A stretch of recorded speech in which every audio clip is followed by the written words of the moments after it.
if I could intervene here, we're going to have some more opportunities for comments from the floor and also from our panel, but it's now time to let Professor Cizek make his remarks. Do you want to say something prior to? Okay, we'd like to invite Professor Cizek to come up and comment on what he's heard thus far from his own perspective, his lofty perspective.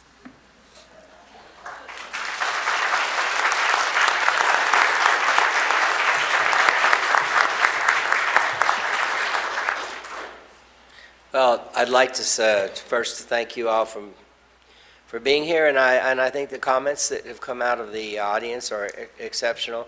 I believe the group here has taken on a maybe somewhat mythological set of goals to look at, but they've come up with some very real and very, very suggestive ideas.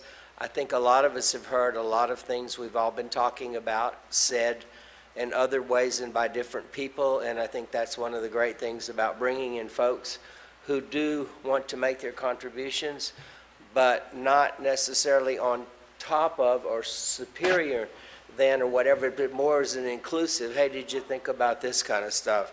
I have just been totally amazed with just my observations of the last few days and what I do know of some of these folks. Jorge Regal has produced, to me, what is one of the most incredible architectural education programs in the world. They don't have a preservation program. They have an architecture program that just happens to not ignore the fact that we live in a continuously changing built environment. But when they study buildings, they study old buildings. When they study structure, they study old structure. When they learn how to draw, they learn how to draw by hand good examples of buildings that work for people. They just happen to be old. But the students cut their teeth on excellent examples of a 500-year plus history that they have in Costa Rica. And he has 15 of them up here right now, and the reasons they're here are the same reasons that we go places. We go places to see how people are doing things similarly but differently, and not to take anything away except maybe that one little tweak of it that can make our proposal be somewhat better. I think it's been great. I've just really enjoyed talking with Stanley, who would come in on our trip yesterday and say, well, have they thought about the figures for this? When are the numbers going to meet the demands for all this building that's going to take place? And then today, when you were discussing the issues of the whole idea of new infill and how we all really need to go together and learn in this continuum, I think it makes really an awful lot of sense. Sort of bridging the gap of cost and knowing when we tear down something, what amount of energy and dollars are we destroying? And when I was at MIT a long, long time ago, and then going to Holland as a Fulbrighter, it actually made me much more conscious of how much effort it takes to make a brick, to put it in place in a very good way, to repair it and maintain it. It's the same kind of idea that they use to retain and maintain their levee systems. And you always have this threat at the back of your mind. Yes, it may all go away, but we're working on it. We're protecting it. And the Dutch tended to not throw away things, just like the old New Orleans people didn't throw away things. You might move it. You might change it.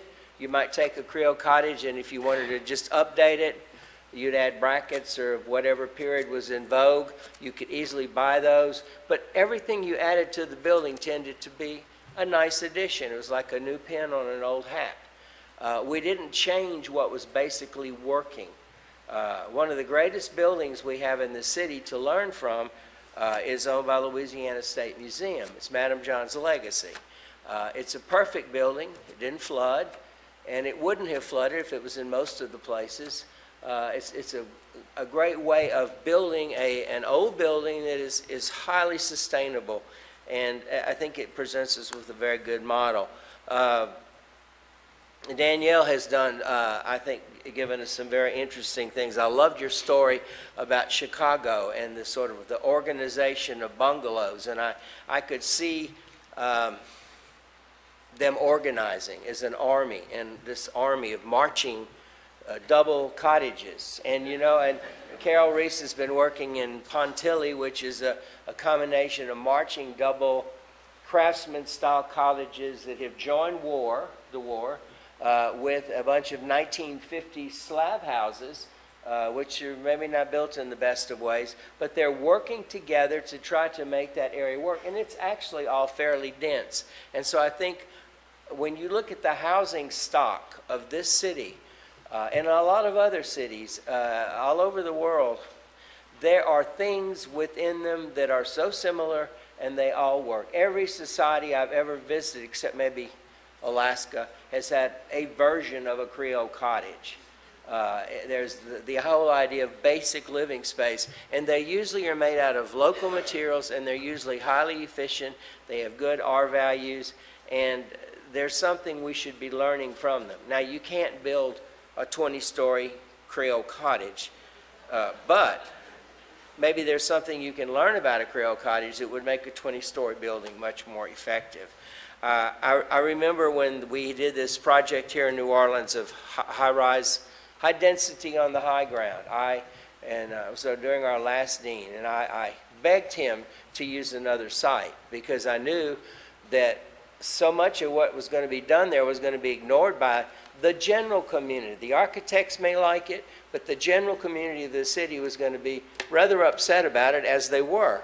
There was a few projects, though, that to me, I said, I wouldn't mind seeing that built. And one of the ones was the one that he and Judith Gennard and Ken and their company built, and it was and they sort of said, we don't need to go up here. This is not the place to change the way you walk and move around. And they created some wonderful, tight, dense proposals. And I looked at that and I said, it's nice to know we've got somebody visiting us that has done some architecture that's actually really livable. So I thought that was very good.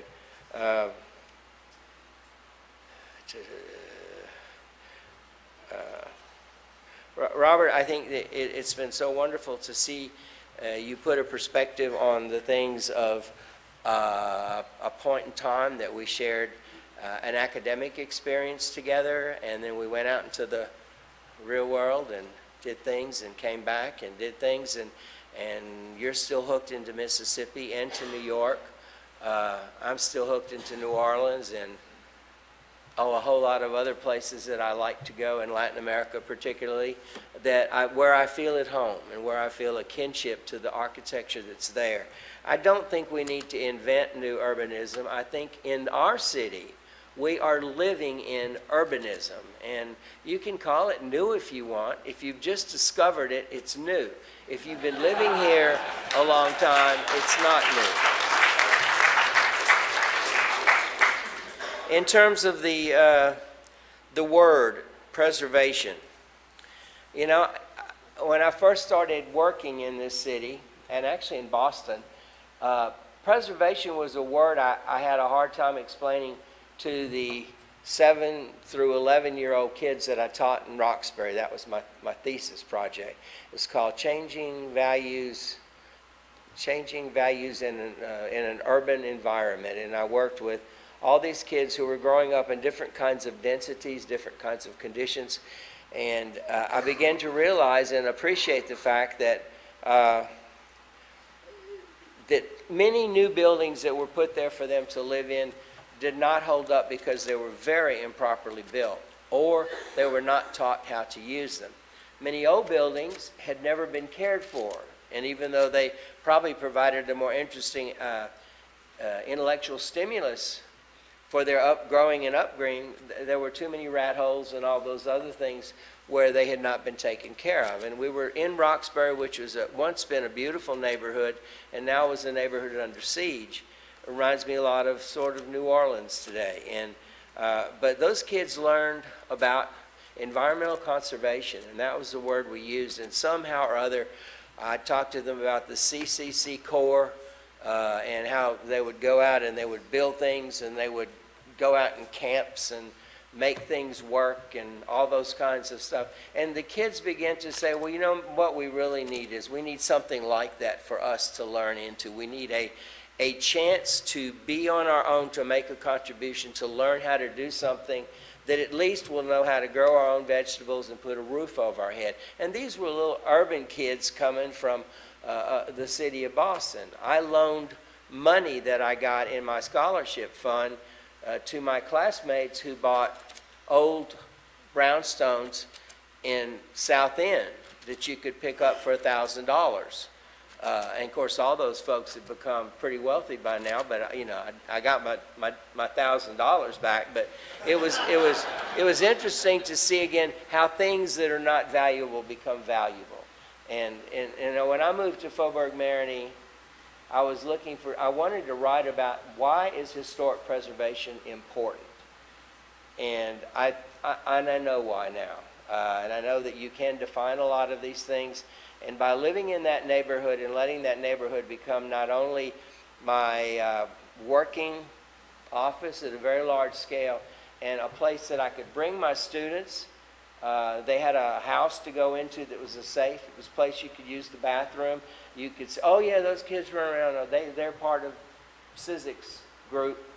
And they would often, we had all kinds of interesting little names, but we did all kinds of good stuff for that neighborhood. And we've done 4 major studies of Faubourg-Marigny, and it's amazing to go back there today and to see how wonderfully people are still living there and the next things that are to come.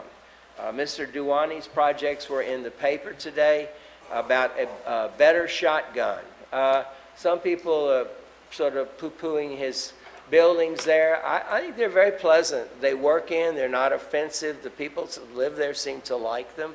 And they were cost effective. Yesterday we looked at a lot of really interesting buildings that are all being so subsidized that the folks that are getting these buildings, like in the lower Ninth Ward area, a lot of those global green buildings and stuff, they are costing like $500,000. And there's this huge underwriting. And most of our Tulane buildings are being sold for what they cost to build in terms of materials. Now, I think we are getting, as faculty and as students, an incredible amount of value out of those houses for the chance to have built them and to have learned from them. I think we need to go the next step now, which to me is what I always wanted to see here, is let's go out and take some of these buildings that are just sitting there. There's a roof that can be fixed quickly. There are walls that can be jacked up that can be fixed. We can do the inside. We don't have to start from scratch. We don't have to reinvent the wheel. And some of the most exciting buildings I've ever lived in the city were old buildings that were retrofitted for today's lifestyle.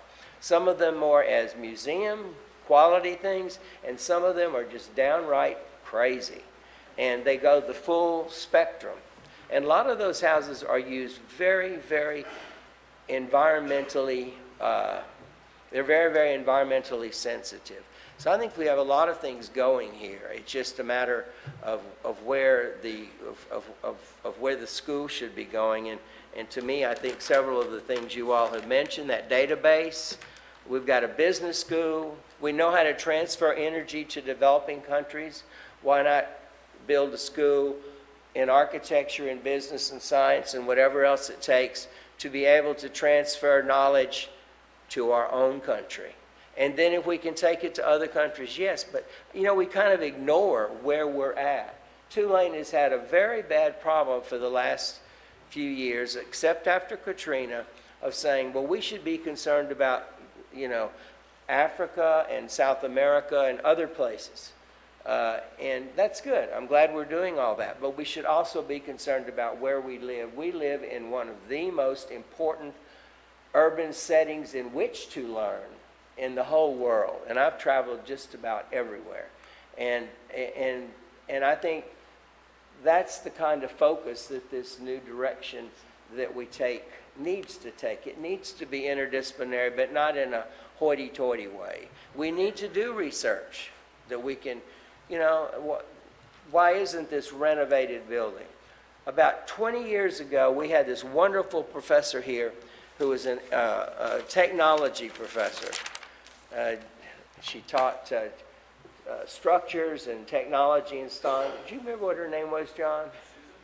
Susan McUbilotti. And one semester she said, Gene, she said, I'm fascinated by all this historic preservation, these buildings that you're doing HABS drawings of and stuff. And she said, why don't we do an advanced program in looking at how comfort was recreated in Louisiana from the 18th century throughout the 19th century, and choose a series of buildings and test them. And so we made all of our testing supplies. We produced an incredible study. Then she left us, unfortunately. We never picked up on it, but she has continued to build her career on the wonderful things that we learned from that situation. And it's amazing, you know, like the old people in Oak Alley, they knew why you didn't close the windows. They knew why you didn't necessarily put in an air conditioner, or why you cut the grass, because the old buildings were made of siphon water, and the siphoning of the water made the air get cooler. And then we tried to put a Band-Aid over that. So if we had a research institute here that could look at what we have and what other places in the world have and learn to live with what we have and go forward, I think we really would have accomplished something.